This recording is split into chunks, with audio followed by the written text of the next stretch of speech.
Bonjour, bonsoir, merci d'être avec nous sur Télé Sud. Mon invité dans l'entretien du jour, il s'agit de monsieur José Ménébert.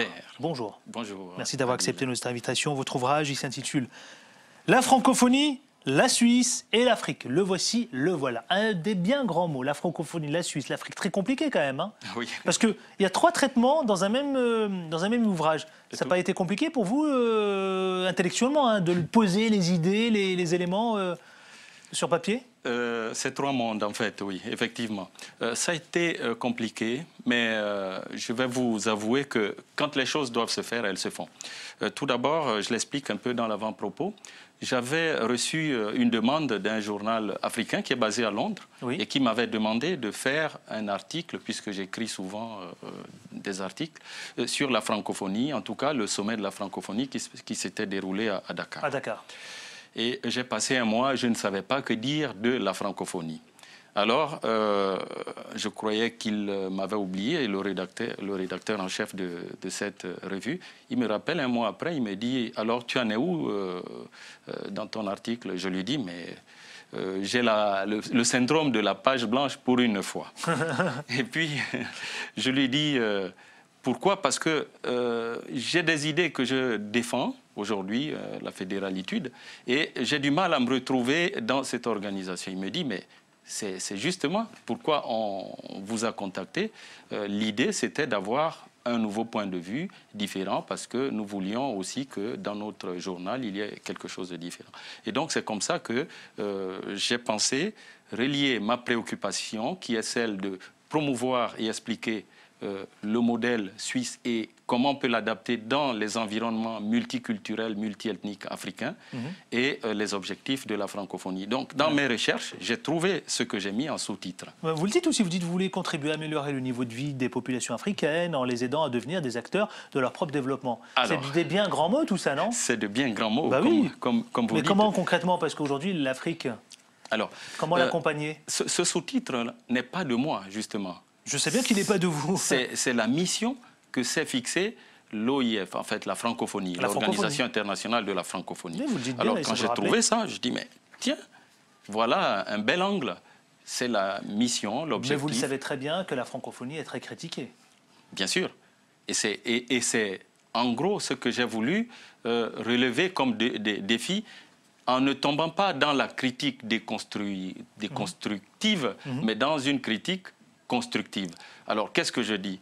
Très bien, je prends les objectifs de la francophonie, ses missions, et je dis, voici ce que vous avez prévu de faire. Vous avez déjà fait telle chose, telle chose, telle chose, et je le relève. Mais, en réalité, sur le terrain, il y a des manquements. Alors, si vous preniez tel modèle, vous arriveriez peut-être un peu plus rapidement à l'objectif. Justement, il y a un chapitre, le premier chapitre. Hein, le premier chapitre, vous mettez les pieds dans le plat, vous parlez de l'Organisation internationale de la francophonie, ce qu'on appelle l'OIF. Alors, qu'est-ce que c'est que cette organisation, finalement? Parce que vous le rappelez bien, vous dites les membres sont répartis sur les 5 continents, cette région, etc. Vous donnez des chiffres en 2014. C'est assez clair, je dois le reconnaître. Tout à fait, oui. Mais en même temps, on reste un peu sur notre fin, parce que quand je vais un peu loin, d'accord, j'ai le sentiment que, et c'est là où je mets, mais c'est quoi la contribution de l'OIF alors? Elle n'est pas claire dans votre ouvrage. Dans un premier temps, comme je vous ai dit, il fallait définir ce qu'est l'OIF. C'est pas rien, hein. Les chiffres sont là, je ne veux pas dire n'importe quoi. C'est 54 membres de droit, c'est des États et des gouvernements, 23 observateurs des États et 3 associés. Au total, ça fait 80 membres. On a 274 millions de locuteurs, 29 pays africains dedans, 65% de la population mondiale, 3e langue des affaires. La langue française en elle-même est porteuse de beaucoup de choses, que ce soit en sciences, en économie, dans la culture, en politique et autres. Alors, le but de l'OIF, c'est de réunir l'ensemble de ces pays pour qu'ils aient, comme ils le disent là, donné corps à cette union, à cette communauté, et arriver ensemble à relever des défis liés à l'économique et aussi aux politiques. Alors, je les expose. Quand je prends, par exemple, les 4 missions définies par le sommet, si on prend, par exemple, la première mission là, qui est là, qui est de défendre la langue française, mais en même temps aussi le multilinguisme, par exemple. Je prends un exemple comme celui-là.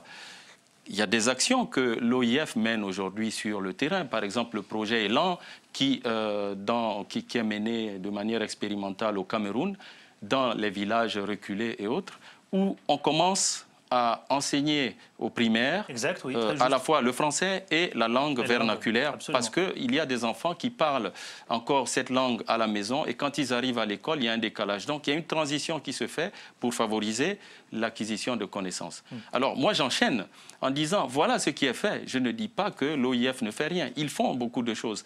Mais en réalité, ils traitent les effets, pas les causes. Parce que quand on regarde pourquoi les langues africaines meurent aujourd'hui, les langues vernaculaires, dans les terroirs, c'est parce que ces terroirs, dans les constitutions, ne sont pas reconnus.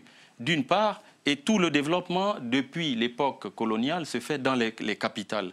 Le développement se faisant dans les capitales, les capitales agissent comme des pompes aspirantes qui vident les terroirs de leur population. Les enfants qui y naissent ne vont pas continuer à développer leur territoire, ni à pratiquer leur langue, parce que pour pratiquer une langue ou vénérer certains héros ou ancêtres, en tout cas mettre en œuvre sa culture, il faut l'espace qui va avec. Quand ils arrivent en ville, la francophonie, vous la considérez comme une communauté exceptionnelle selon vous ou pas du tout?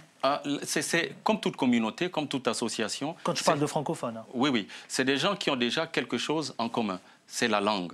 Et nous savons que le fait de parler la langue, ça aide à véhiculer des idées, ça aide à échanger. Et partout où il y a échange, il y a possibilité de faire germer la lumière. C'est une chaleur qui se crée. Alors vous avez parlé tout à l'heure d'intégration. Vous avez parlé d'intégration, vous avez fait référence à 2 choses. La langue francophone et la langue natale, la langue du pays, du terroir. D'accord ? Alors c'est vrai que quand on regarde assez bien la francophonie, elle a quand même des défis qui les attendent, d'accord, prochainement, là, dans les prochains mois, dans les prochaines années. Parmi ces défis, l'intégration. L'intégration qui est terrible d'ailleurs dans ces pays francophones.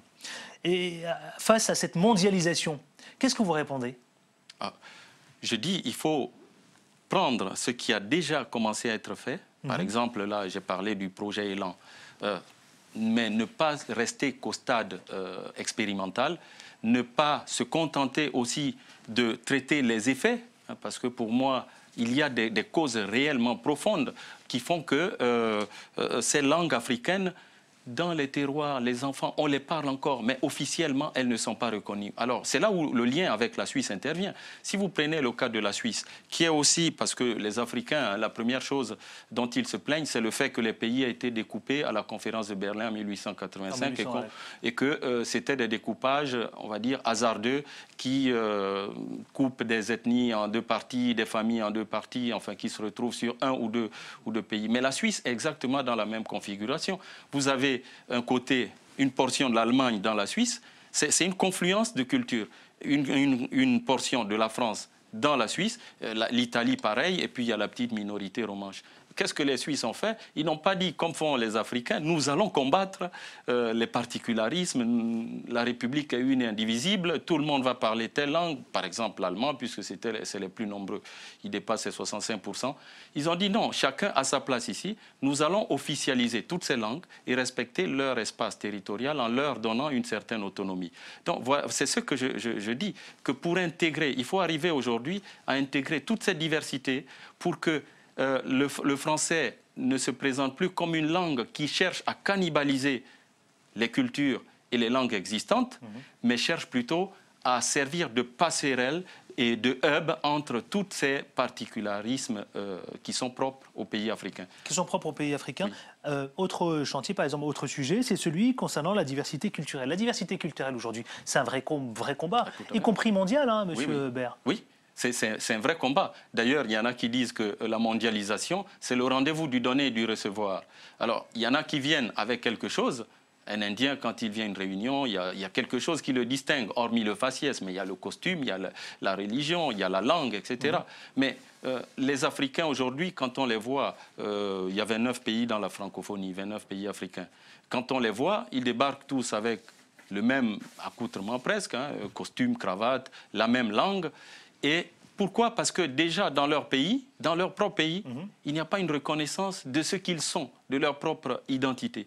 Et il y a d'autres défis. C'est que si on continue dans cette lancée, on aura dans les pays africains une sorte de séparation entre l'élite, qui, elle, a la possibilité d'aller apprendre à l'étranger, porter le costume et puis parler le français d'académicien, et ceux qui sont laissés pour compte, je ne vais pas dire des illettrés, mais des gens qui ne maîtrisent pas la langue française. Si j'ai bien compris, votre livre, lui, il intervient au bon moment là, pour la francophonie. Oui, c'est ça? Oui. En gros, c'est une vraie, comme disent certains, une vraie baraka pour l'OIF, c'est ça? Oui, parce que, vous le savez, Madame Michaël Jean est entrée en fonction officiellement le 5 janvier. Le livre est sorti le 5 janvier.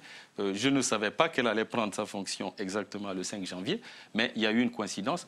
Mais en tout cas, je me disais qu'il fallait partir du bon pied. Et il y a eu quelque chose qui s'est passé à Dakar, le lendemain de Dakar, après le sommet. Les Sénégalais... Il s'est passé beaucoup de choses le lendemain de Dakar. Le lendemain de Dakar, oui. Mais le lendemain, l'État sénégalais a décidé de doter, en tout cas de mettre dans le domaine public, son projet qui était de doter son Assemblée nationale de traducteurs en langue sénégalaise, vernaculaire, simultanée. Bon, c'est un projet qui a coûté, je ne sais pas, 400 millions de francs CFA, quelque chose comme ça. Mais en fait, les traducteurs, pendant qu'auront lieu les sessions parlementaires, traduiront le français dans les langues locales sénégalaises. Ah. Il y en a qui ont dit, mais vous accueillez le sommet de la francophonie et 2 jours après, vous adoptez un système qui, en quelque sorte, favorise la traduction de la langue française vers vos langues vernaculaires, au lieu d'obliger les gens qui ne parlent que vos langues vernaculaires à apprendre le français. Les Sénégalais ont dit, mais il y a des réalités.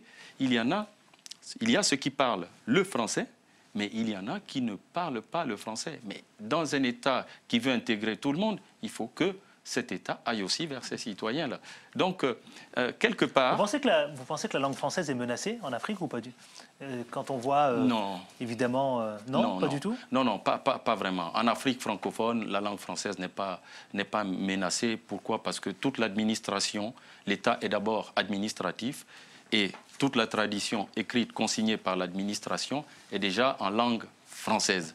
Mais par contre, il y a cette tendance-là à vouloir quand même revendiquer ce que certains peuples sont. Il y a des ethnies aujourd'hui, si vous prenez les Malinké, le Wolof par exemple au Sénégal, c'est parlé quasiment par toute la nation. Mais comment donner un espace dans la vie nationale à ces langues, à ces ethnies? Merci à vous, José Ménébert. La francophonie, votre ouvrage s'intitule La francophonie, la Suisse et l'Afrique aux éditions Copernic. Merci infiniment d'être venu, c'est très intéressant, je vous invite... C'est aux éditions Boukelis, à la collection Copernic. Exactement, voilà. Boukelis et Copernic, les deux, voilà, absolument. Oui, on peut se le procurer partout? Partout sur Internet, et puis c'est distribué par Hachette Livre partout dans le monde. Bon, bah écoutez, allez vous le procurer, très intéressant, une bonne facile vision. À lire. Hein, facile à lire, c'est vraiment facile à lire, oui. des chiffres et tout, facile Beaucoup à lire. De schémas. Merci en tout cas d'être venu ici en parler, on se retrouve demain avec un autre invité. D'ici là, eh bien restez fidèles sur Télé Sud. Je vous à demain. remercie, Ciao. Monsieur Farka. Merci à vous.